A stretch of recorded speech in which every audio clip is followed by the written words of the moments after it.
Assalamualaikum warahmatullahi wabarakatuh.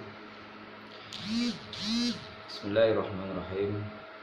Yang kami hormati para mahasantri dimanapun berada, mari kita lanjutkan pengajian kitab Khulasatul Nurul Yakin. Namun sebelumnya mari kita baca Fatihah kepada mu'alif hadal kitab. Al-Hadiniyah ma'alaikum. Al-Fatihah. Bismillahirrahmanirrahim. Silakan dibuka Suhifah yang kedua, bab yang kedua, yakni Yahudul Madinati. Bismillahirrahmanirrahim. Alhamdulillahirabbil alamin. Assalatu wassalamu ala asrofil anbiya'i wa mursalin sayyidina wa maulana Muhammadin wa ala alihi wa sahbihi ajma'in. Qala al-mu'allifu rahimahu ta'ala wa nafa'ana bihi wa bi ulumihi wa amadana bi asrarihi wa a'ada alaina min barakatihi amin ya rabbal alamin. Bismillahirrahmanirrahim. Yahudul Madinah. Yahudul Madinati utawi iki iku nerangaken Yahudi Madinah.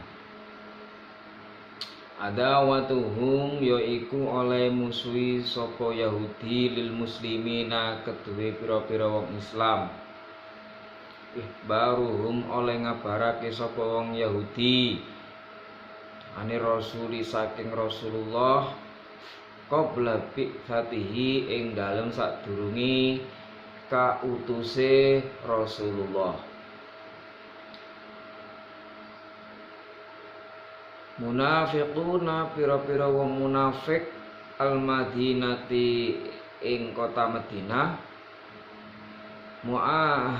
Muahadatu Yahudi perjanjiane wong Yahudi.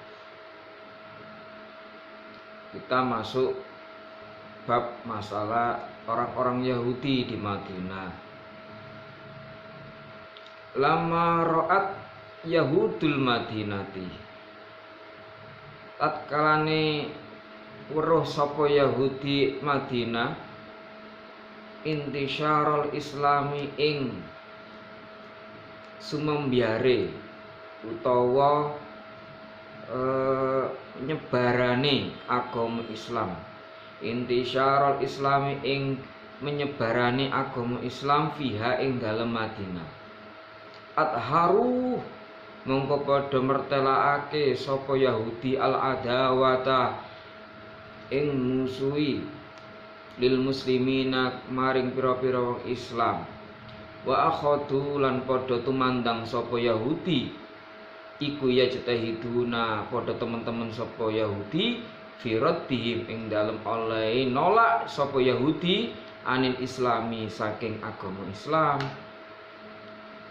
Apa yang terjadi pada orang-orang Yahudi di Madinah waktu itu, yakni kejadian-kejadiannya adalah bahwa orang-orang Yahudi itu memusuhi umat Islam. Kemudian mereka mengkhabarkan, mereka memberitakan kepada orang-orang ya kejadian itu ketika Rasulullah masih belum jadi nabi ya. Kemudian orang-orang yang mengingkari perjanjian-perjanjiannya dengan umat Islam, yakni orang-orang munafik itu, ketika orang-orang Yahudi melihat bahwa Islam telah berkembang pesat, tersebar luas, orang-orang Yahudi bagaimana sikapnya? Sikap mereka itu sangat menolak keberadaan Islam. Mereka sangat bersungguh-sungguh, sangat menolak. Bahkan bukan hanya menolak saja, tapi mereka juga memeranginya, ya, memerangi dan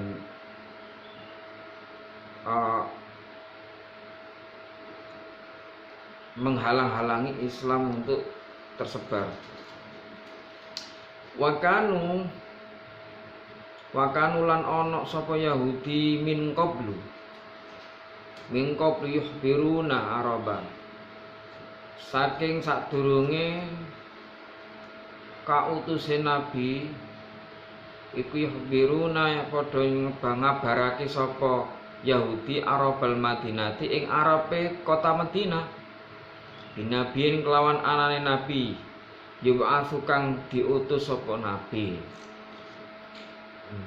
kot koruba hali teman-teman parek apa zamanu mangsane anane nabi palamma bu'itsa mongko ing dalem nalikane diutus sapa nabi istaqdama mongko gumedhe sapa ru'asa pira-pira kepoloe pira-pira pemimpine wong Yahudi ayyakuna saking yen to ana sapa nabi minal arabi ku tetep saking wong Arab.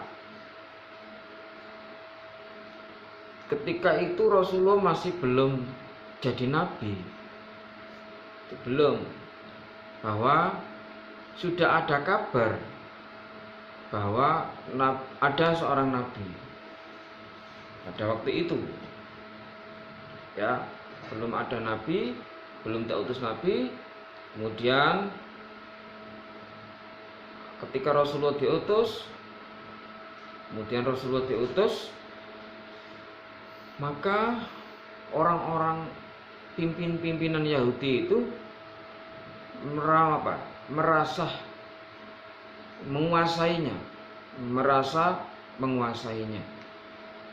Mereka tidak terima dengan adanya nabi. Para pemimpinnya sangat menolak dengan keberadaan adanya nabi itu. Wa kana lan ana apa kelakuan niku yusaiduhum bantu ing wong Yahudi ala amalihim ing atase penggaweane wong Yahudi.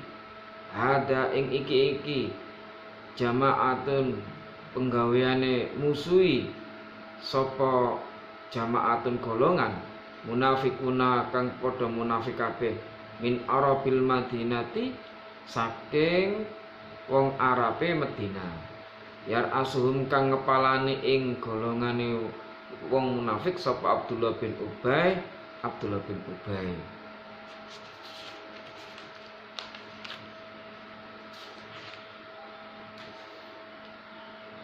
Abdullah bin Ubay bin Salul, yang mana orang-orang munafik dari orang kelompok-kelompok yang memusuhi Nabi, yakni tokohnya bernama Abdullah bin Ubay bin Salul. Falamma ra'a mongko nalikane ngaweruhi utawa pirsa sapa Rasulullah minhum saking golongane wong munafik dalika mengkono-mengkono penggawean atau kelakuan. Akoda mongko ngakat sapa Rasulullah ma'ahum sartane wong Yahudi ahdan ing perjanjian ala an la yauda ing atase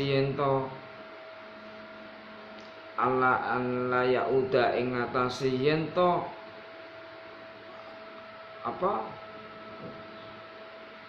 orang baleni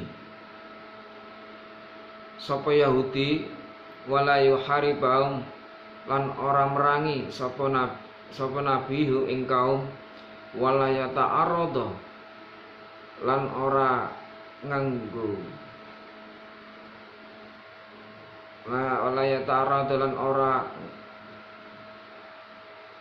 ganggu sapa nabi ditinihi maring agamane yang Yahudi. Ketika terjadi orang-orang Islam pada waktu itu yang munafik, artinya orang munafik ini orang yang pengecut. Orang-orang munafik ini banyak yang membantu kerencananya orang Yahudi untuk memusuhi Rasulullah. Di antaranya pimpinannya adalah bernama Abdullah bin Ubay bin Salul. Abdullah bin Ubay bin Salul ini adalah sebenarnya orang Islam, tapi dia berpaling kepada orang Yahudi, membantu orang Yahudi. Makanya sampai beliau disebut orang munafik. Maka hal ini didengar oleh Rasulullah. Rasulullah mencium adanya gerak-gerik orang-orang munafik. Akan tetapi Rasulullah justru melakukan suatu perdamaian dan kemudian melakukan suatu perjanjian, di mana perjanjian itu isinya adalah satu sama lain tidak boleh saling memusuhinya, satu sama lain tidak boleh saling memeranginya, satu sama lain juga tidak boleh saling mengganggu kegiatan-kegiatan antara agama. Kemudian disepakatinya, amal munafikun anapun utawi wong munafik, fakana mongko iku ana apa kelakuan iku yak balu nrimo minhum saking munafikin apa ma perkara dhahara kang mertela apa mah waya terukulan ninggal apa perkara apa ma perbatona kang samar apa mah. Tapi orang-orang munafik justru memanglingkan perjanjian itu. Akhirnya orang munafik tidak mematuhi perjanjian-perjanjian yang telah dibentuk, yang telah disepakati bersama. Alhasil maka terjadilah peperangan. Astilatun mada amilatil yahud, langsung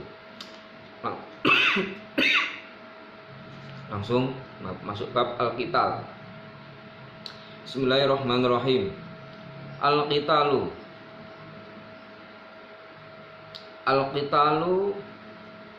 utawi iku peperangan. Al-idnu bih yaiku ngidini kelawan perang. Bat'uhu kawitane perang. Adadus saraya wilangane perang kang ora den hadiri. Adadul ghazawati wilangane perang kang dihadiri Nabi. Al-qasdu tujuan min wad'i saking nyela ini wil al-qasdu tujuan min wad'il ahjari saking nyeleaken pira-pira watu alal maqabiri ing atase pira-pira kuburan. Sekarang kita masuk masa-masa pertempuran, ya, masa-masa perang.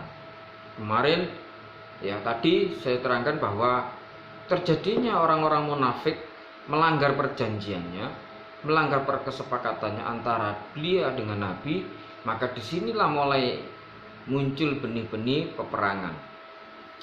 Lah, dalam peperangan itu ada yang diizini di dalam agama. Ya, apa yang menyebabkan dimulainya peperangan? Dan peperangan apa yang dihadiri oleh Nabi dan peperangan apa yang tidak dihadiri oleh Nabi, dan ada tujuan ketika Rasulullah meletakkan batu di kuburan. Peperangan-peperangan itu mengandung makna atau pelajaran bahwa Rasulullah meletakkan batu di kuburan. Ada apa maknanya ini? Pertama, adina ngidini sapa Allah Gusti Allah lil muslimina maring pira-pira wong Islam bikita li a'daihim kelawan merangi pira-pira musuhi muslimin ba'da mu'aradatihim ing dalem sakwise nentangi a'da lil nabi maring Nabi sallallahu alaihi wasallam wa idaihi lan oleh nglarakake a'da lahu maring Nabi wattifaqi lan sepakate a'da ala qatlihi ing atase mateni a'da. Allah mengizinkan kepada umat Islam untuk memerangi musuh-musuhnya. Jadi Allah telah mengizini untuk umat Islam semuanya agar untuk memerangi umat orang yang memusuhinya. Bukan Islam yang memerangi musuh, tapi ketika Islam itu diserang, maka disinilah pintu peperangan boleh dibuka. boleh dimulai. Sebab ini artinya apa? Bahwa Islam itu harus kita jaga, bahwa Islam itu harus kita pertahankan sampai titik darah penghabisan. Sebab ini adalah satu perintah Allah yang harus dikerjakan bagi umat Islam dimanapun berada. Seperti ceritanya ini, bahwa kapan dimulainya peperangan, yakni ketika Islam sedang diserang atau diserbu atau diperangi. Lah, termasuk salah satu sejarah cerita yang telah disampaikan di sini, bahwa ketika umat Islam diperangi, yakni dalam hal ini Nabi Muhammad, ada rencana mereka mau membunuh Nabi, mau memerangi Nabi, mau menyakiti Nabi, maka kita umat Islam wajib untuk memeranginya. Fabada mongko mulai apa alqitalu perang fisanatil ula ing dalam tahun kang kawitan, bisariyatin kelawan perang Syariah. Perang Syariah itu adalah peperangan yang mana Nabi tidak ada, Nabi sendiri tidak hadir, ya. Jadi peperangan Syariah itu di mana perang tersebut tidak dihadiri oleh Nabi Muhammad. Arsala kang utus ing Syariah sapa Rasulullah sallallahu alaihi wasallam biriyasatin kelawan dikepalai paman, biriyasati amihi kelawan dikepalai pamane Nabi Hamzata, yaiku Sayyidina Hamzah, liqtira di'irin krana ngalang-alangi ing untan-untane Quraisyin kang tetep keduwe wong Quraisy, raji'atin kang bali minasyami saking negara Syam, summa tataba'ati rosaraya mongko kari-kari summa tataba'ati saraya mongko kari-kari nganut apa pira-pira perang saraya wal ghazawat lan pira-pira perang ghazawat. Lah, pada tahun pertama itu terjadi perang.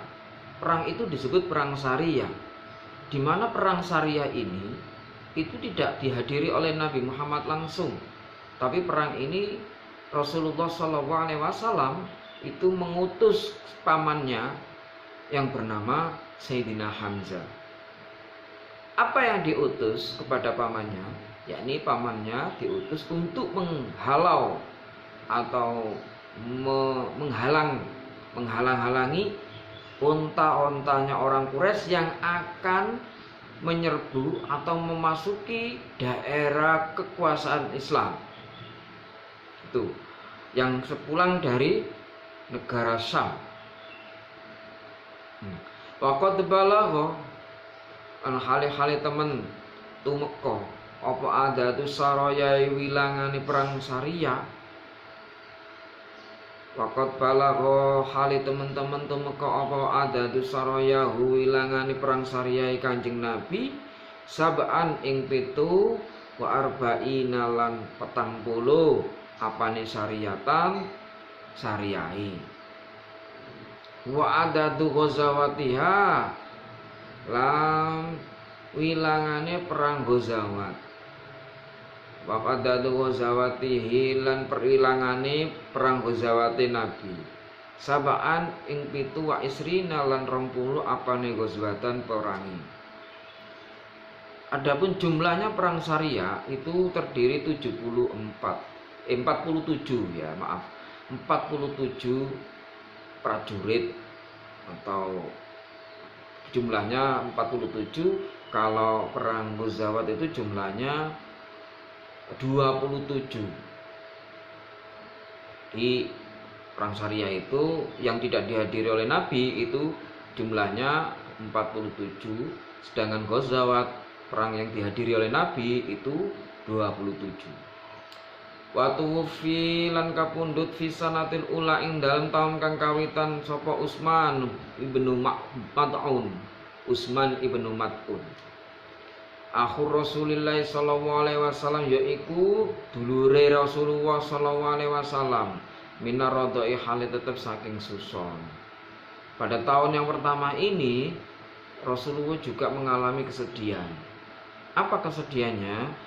Beliau ditinggal atau meninggalnya saudara satu susuan yang bernama Utsman ibnu Mad'un. Itu meninggal dunia pada tahun pertama ini. Fa'amara mongko perintah sapa Rasulullah sallallahu alaihi wasallam birasi qabrihi kelawan nyirami kuburane Utsman ba'da dafnihi ing dalem sakwise kapendheme Utsman. Sumawa doa mongko kari-kari nyilihake sapa Kanjeng Nabi hajaron ing watu alai ing atase kuburane Utsman. Wa qala lan alidawu sapa Nabi ata'allamu bihi qabru akhi. Ata'allamu ana to netengeri sapa ingsun bihi kelawan hajar kubra akhi ing kuburane dulur ingsun. Kubur akhi ing kuburane dulur ingsun. Wa adfinu lan mendem sapa ingsun ilaihi maring kubra akhi man ing wong mata kang mati sapa man min ahli saking keluarga ingsun. Lah, saudara Rasulullah yang meninggal bernama Utsman ibnu Mad'un. Kemudian Rasulullah memerintahkan kepada umatnya untuk menyirami kuburan itu setelah mayitnya dikuburkan atau dipendem. Jadi disiram air. Kalau kita itu air bunga itu disuruh menyiraminya di atas setelah mayit dikuburkan. Habis itu baru terakhir disiram air itu, disiram air kembang kalau kita. Lalu kemudian Rasulullah menaruh batu sebagai tanda. Kalau di kita itu semacam petilasan, ada nisan ya, batu nisan. Jadi ada batu nisan yang diletakkan di atas kuburan itu sebagai tanda. Tapi kalau di Arab itu nggak kayak di kita, kayak di Indonesia. Kalau di Arab itu cuma satu batu saja diletakkan di atas itu sebagai bentuk tanda. Ya, oleh karena Rasulullah menganjurkan kepada seluruh umatnya apabila meninggal dunia agar diberi tanda seperti batu. Lah, tanda itu bisa jadi batu nisan. Kalau kita itu adalah kayak ada kepala juga di kaki ya. Kalau di Arab nggak ada, ya cukup satu aja itu. Kalau di Indonesia kepalanya juga dikasih batu nisan, di kakinya juga ada batu nisannya. Ini sebagai tanda pembatas gitu aja ya. Jadi ini artinya ini disyariatkan gitu. Bukan hanya diloskan begitu saja. Apa yang pernah dilakukan oleh Rasulullah, maka kita harus melakukannya dengan sebaik-baiknya, termasuk memberikan batu nisan kepada makbaroh atau kuburan kita sesama umat Islam, termasuk saudara-saudara kita. As'ilatun wallahu a'lam bishawab. Saya kira sampai di sini dulu kajian kali ini. Mungkin kita bisa melanjutkan minggu depan. Wal muwaffiq ila aqwamit thoriq. Wassalamualaikum warahmatullahi wabarakatuh.